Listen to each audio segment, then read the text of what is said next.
Nag-overtime ka at ikaw lang mag-isa sa opisina nang biglang may magparamdam sa'yo. Anong gagawin mo? Magpapatuloy ka pa ba? O uuwi ka na? Mysteries, Untold Stories, Tales of True Fear, Mystery, and the Unexplained, inspired by real encounters and folklore. Each story reveals the unseen, the unheard, and the unforgettable. Magandang araw, Mystery. Tawagin ninyo po lamang ako sa pangalang James Calvo. At ako po ang nagbahagi ng personal na kababalaghan ng unang kwentong na-post ninyo sa inyong social media accounts na pinamagatang Ang Babaeng Nakaputi. Ngayon naman po, ang aking ibabahagi ay isa ko ring kwentong kababalaghan na nangyari naman nung ako po ay nasa loob ng opisina na pinagtatrabahuan ko sa BGC. Kung mahilig ka sa mga kwentong creepy o paranormal, pakinggan mo ito hanggang dulo.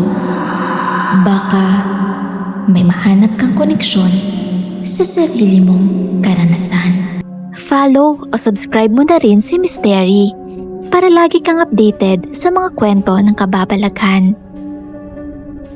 Ang pangyayaring ito ay mga ilang taon na rin po ang nakalipas at ang dating opisinang pinagtatrabahuan ko ay isa na ngayong spa.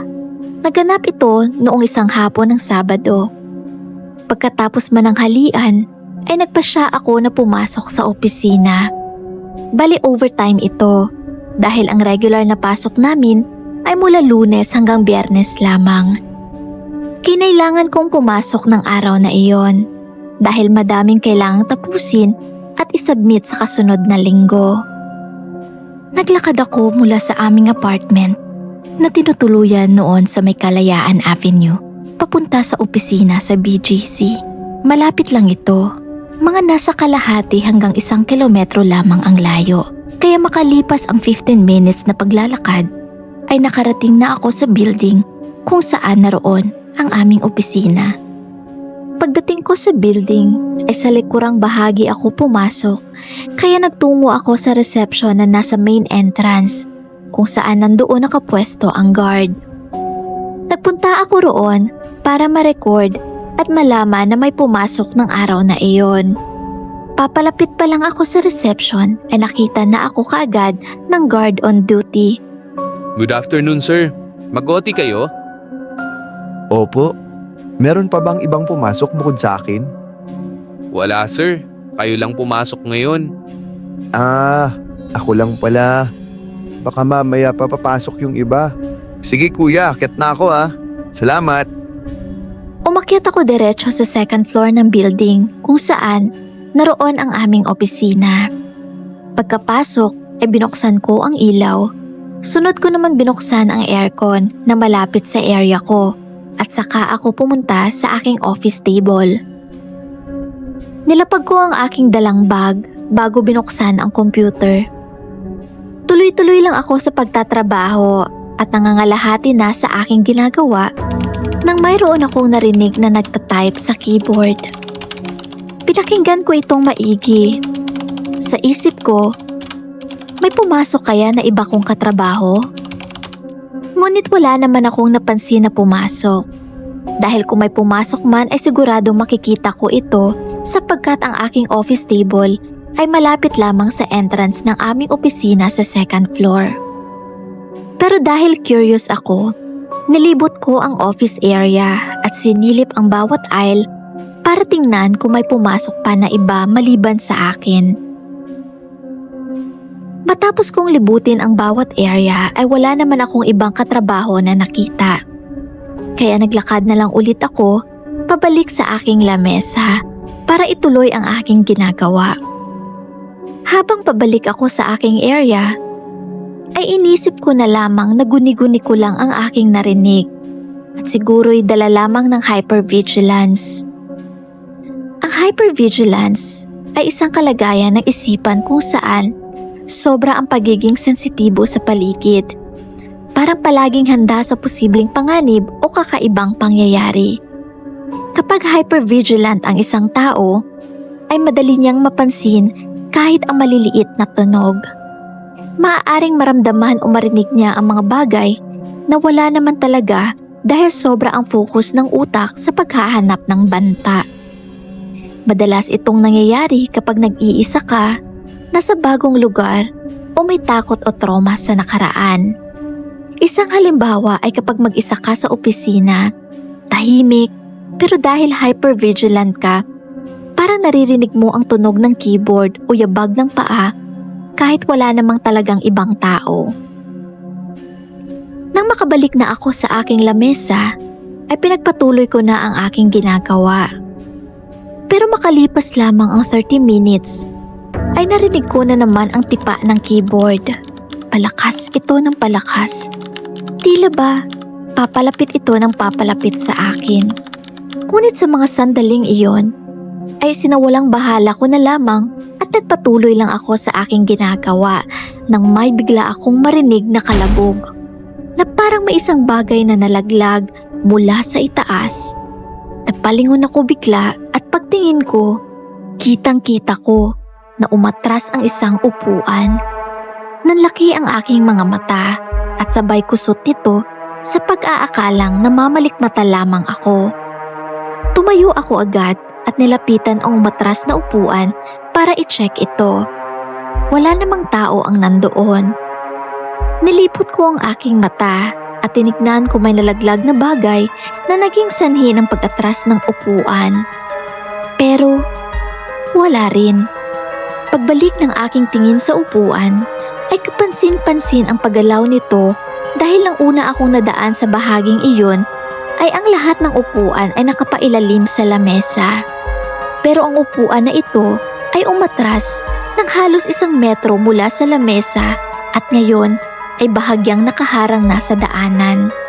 Bukod pa rito ay masasabi kong gumalaw nga ito dahil ang jacket na nakasabit sa sandalan ay gumagalaw ang manggas ng sanhi ng aftermotion. Wala naman akong ibang makitang dahilan sa paggalaw ng manggas dahil wala namang hangin na malakas at ang aircon ay naka-off din sa bahaging iyon. Nilibot ko ulit ang aking paningin kung meron pang ibang dahilan ng pag-atras ng upuan. Pero wala talaga. Ibinalik ko ang upuan sa dati nitong pwesto na nakailalim sa lamesa at saka ako bumalik sa aking area. Dahil nga na-curious ako sa aking nasaksihan, patuloy ako na naghahanap ng lohikal na rason. Kinuha ko ang aking phone at nag-check ng news kung may lindol bang naganap na pwede ring naging dahilan ng pag-atras ng upuan. Pero wala rin.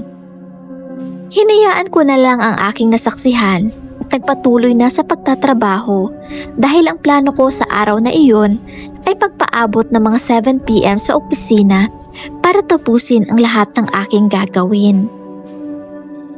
Pero hindi nagtagal. Isang pamilyar na kilabot ang gumapang sa aking balat. Ganito ang naramdaman ko nung makita ko ang babaeng nakaputi sa aming apartment. Unti-unting nag-iba ang atmosfera sa loob ng opisina. Mabigat, malamig ang hangin at nakakapanindig balahibo.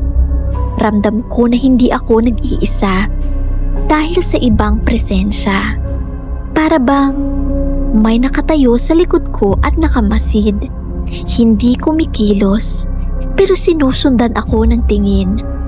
Dahan-dahan akong lumingon sa aking likuran. Pero wala akong nakita. Pagbalik ng tingin ko sa monitor ng PC, ay ang sabay na pagdampi ng boses sa aking isipan. Mahina, pero malinaw. Gundina. Gundina, Gundina. Paulit-ulit ang boses sa pagsambit ng pangalang ito sa aking isipan. Hindi ko kilala ang pangalang ito. Wala akong matandaang may ganoong pangalan. Pero habang naririnig ko sa isip ko ang pangalang Gundina, lalo akong binabalot ng takot. At hindi na ako makapag-focus sa aking ginagawa. Pilit kong inaliw ang sarili ko, pero pakiramdam ko, mas lalo lang siyang lumalapit. Nagpatugtog ako ng music sa Spotify at sinasabayan ko ang kanta para madistract ang isip ko sa kung anumang kababalaghan ang kasalukuyan kong nararanasan. Ngunit kahit anong gawin ko ay ganun pa rin. Mapikat pa rin ang aking pakiramdam. Kaya kahit 5:30 PM pa lang ng hapon ay nagpasya akong umuwi na lamang at tapusin na lang ang ginagawa ko pagdating ng Lunes. Pagkababa ko ay dumiretso ako sa reception area para magpaalam sa guard na mag-out na ako. Pero dahil umiiral pa din ang curiosity ko, ay tinanong ko ang guard. Kuya, kapag nagbabantay ka dito ay may mga kakaiba ka bang nararanasan, lalo na sa gabi? Nag-atubili siyang sumagot pero kalaunan ay nagsalita rin. Meron din ho. Minsan, may naririnig akong mga yabag at kakaibang tawa. Pero isinasawalang bahala ako na lang. Tsaka nasanay na lang din po. Matapos akong makipagkwentuhan ng sandali sa guard, ay nagpaalam na rin akong umalis. Pagka-uwi ko sa bahay, ay hindi pa rin mawala sa aking isipan ang aking naranasan. Hindi ko alam kung may koneksyon ba iyon sa dati kong nakitang babaeng nakaputi o ibang nilalang naman itong nagparamdam sa akin sa opisina. Lunes ng sumunod na linggo, habang kami ay kumakain sa pantry ay naikwento ko sa aking mga katrabaho ang naranasan ko at isang kasamahan ko rin sa trabaho ang nagbahagi ng kanyang karanasan. Ako rin, nagkaroon din ng karanasang kababalaghan nang minsan mag-OT ako mag-isa. Pero hindi babae ang nakita ko, kundi isang payat na lalaki na parang isang pasyente dahil sa suot nitong puting hospital gown. Sa sobrang takot ko nung araw na yon, umalis na ako agad. Kahit 15 minutes pa lang akong nasa loob ng opisina. Dahil sa kwentong iyon, naging paboritong topic na ito sa opisina, lalo na tuwing may mag-OT. Wala na kasing gustong mag-OT ng mag-isa. Baka raw kasi magpakita si Gundina. Minsan nga, dahil sa takot na dala ng kwentong ito, naging sensitibo na ang ilan naming katrabaho. Gaya na lamang nung Halloween, may nagprint ng black and white ng mukha ng isang babaeng multo, maputla, walang emosyon at tuwid ang titig. Itinago ito sa loob ng cabinet na may maliit na siwang para lang gawing dekorasyon. Pero dahil sa kwento ni Gundina, iba ang naging dating nito. Nang isang katrabaho namin ay mapadaan sa harap ng cabinet, sakto ang bagsak ng liwanag mula sa kisame. Kaya ang mukha ng multo ay tila nakasilip mula sa dilim. Tuwid ang tingin sa kanya, hindi kumukurap. Sa sobrang gulat at kaba, halos mabitawan niya ang hawak niyang gamit at napasigaw. Sabi niya, parang gumalaw daw ang mga mata nito at parang sinundan siya ng tingin. Mabilis siyang lumayo sa cabinet at iniwasang tumingin pabalik. Ikaw, meron ka bang karanasan na may nagparamdam na kakaiba sa lugar ng iyong pinagtatrabahuan? Ibahagi mo sa comment section. Malay mo, habang busy ka sa ginagawa mo, ay katabi mo na siya ngayon. Thanks for listening. The next story could be yours. Follow us for more.